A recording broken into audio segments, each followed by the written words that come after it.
How do you make sure you're charging clients the right amount for the work you're putting in based on your competition? That's the question this caller was contemplating, and we brainstormed a few ideas. Please remember to hit the like button and subscribe to my channel to hear me coach more live callers just like this one.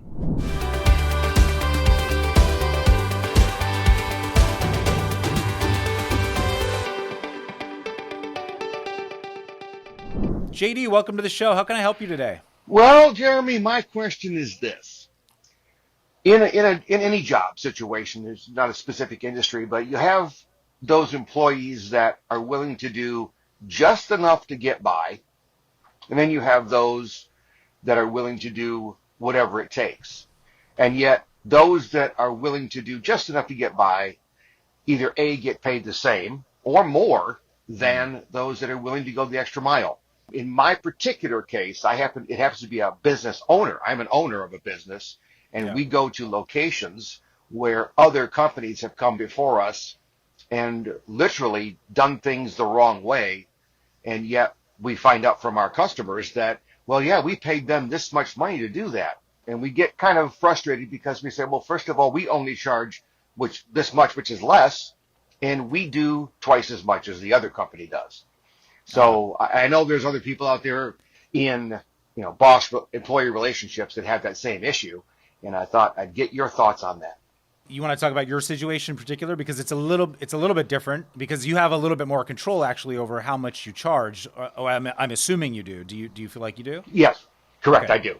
Would charging more? What do you think about that? I mean, it sounds like people that are doing worse than you are charging more. So, are you charging too little, you think? No, actually, our rates are very commensurate with what's going on in the area that we're in. But and the problem we've run into is when we try to raise our rates, all of our companies that we've been working with go, well, we can find somebody to do it cheaper. It's the old, I got a guy, I can get it cheaper. Invariably, though, the fun part is we get the call back to fix it, and it does usually cost them more. So there's an upside to this problem. Yeah. Well, let me ask you this. So when you come into a job and there's another company that has been in there and they did something wrong, do you end up having to do some extra work in order to correct their mistakes? 95% of the time, yes. Okay. So if someone were to call you and they had no work done from another company and you came in from scratch, that would be less work for you than if some other company had done the wrong job first, right? Precisely. Okay.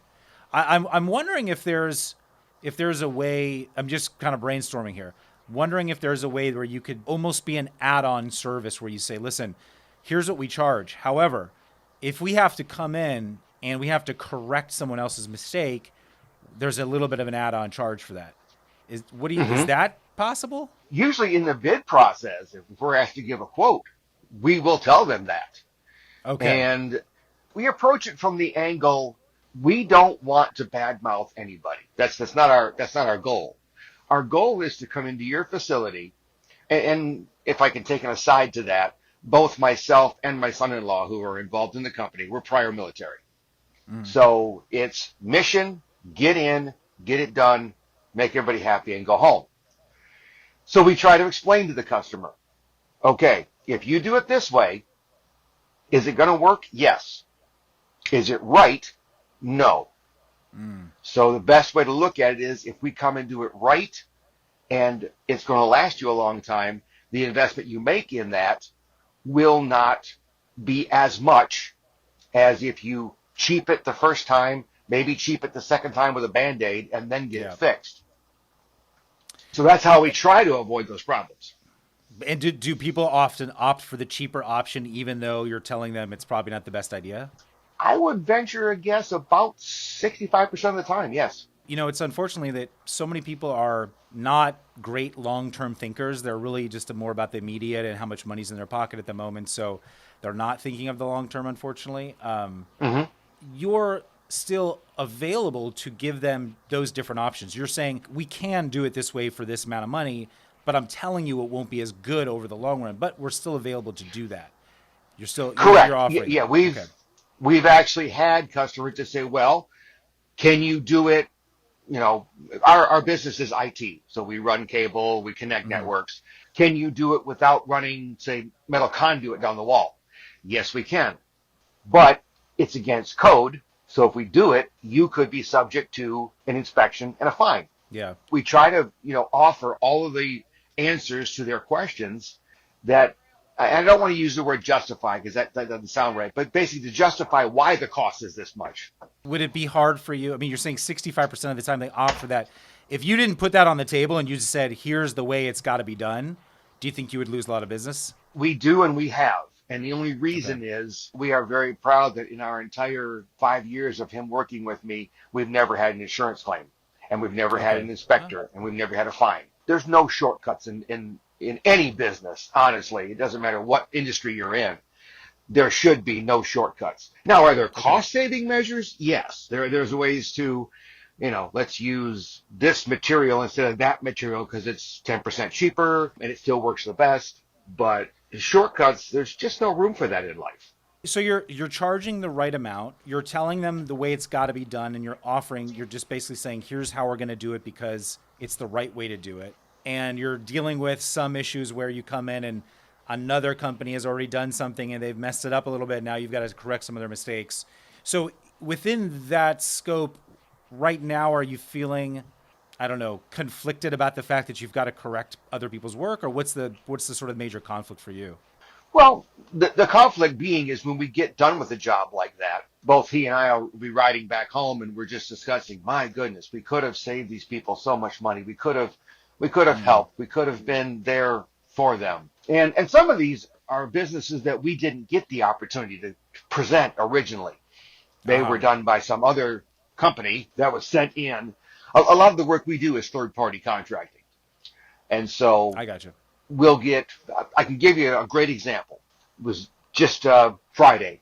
We went to a Taco Bell because their menu boards were not working. And when we walked up to it, there was this mess of cabling laying all around the outside of the box. It's supposed to be up inside the box and sealed into a pipe going back into the building. So right there, red flag. Yeah. When we got the box opened, there was a number of other red flags and things that were broken already for a box that has been installed for 2 weeks. Yeah. So we immediately got on the phone to the company that handles that for Taco Bell and said, guys, you've got a real problem here. Whoever installed this did not do you any favors. Yeah. And they saw the pictures that we sent them and they fully agreed, my goodness, this was not done right. And in that kind of case, you're not able to add a little extra to the original quote because hey, we came in here and it was different than what we had expected because someone else had messed it up. You're not able to kind of add something to that quote. What we do get is called out of scope time because the Okay. scope of our work was just to see why the player wasn't working. And then once we found it and we had to diagnose and come up with a solution, yes, we did get paid a little bit extra. And in this actual situation, we simply found another cable that ran from the box back to the building that was working properly. We got the problem fixed, which means there were two media players. One was working, one wasn't. When we left, both of them worked. Have we corrected the entire issue of the entire install? No. And we've offered that to that company. Please reach out to us when things settle down after this weekend because their drive-through was backed up. It was just a bad situation. Yeah. And I said, when everything settles down and we can plan a scheduled date, we can come in and we'll undo what was done. We'll do what we're supposed to do. Yes, it's going to cost you probably double because you paid some company to screw it up. Now you're Yeah. going to pay us to fix it. If there's one thing that you could walk away from this call with that would be valuable for you, what would be helpful? Oh my goodness. Uh, uh, well, I guess discussing this with you has been great, and for your listeners to know that if they're in the same situation that I'm in, they're not wrong because Yeah. so often we get told, well, you just charge too much to start with. No. When we look at nationwide, the average rates for IT technicians, and then we take into account our local market, and we come up with a price, and then we compare that to others in the service industry, such as electricians and HVAC and that type of stuff, and we're still 10 to 15% cheaper than their service calls. How dare you tell me I'm charging too much? Yeah. That's Doesn't just sound not right. Doesn't sound like it. Sounds like you're charging the right amount, and sounds like you maybe could even charge more, especially for that out of scope time. I hope it was helpful just to discuss this and kind of talk it out a little bit. Exactly was. I appreciate it very much. Yeah, no problem. Well, thanks, JD, for coming on. Appreciate you. Hey, thanks for tuning into the Peace Building with Dr. Pollack show. Don't forget to subscribe to my channel for more workplace conflict advice. Share on social media if you think your friends and colleagues would benefit from this episode. And if you have a workplace conflict and want to be a caller on our show for free coaching and advice, please email podcast@pollackpeacebuilding.com. Thanks.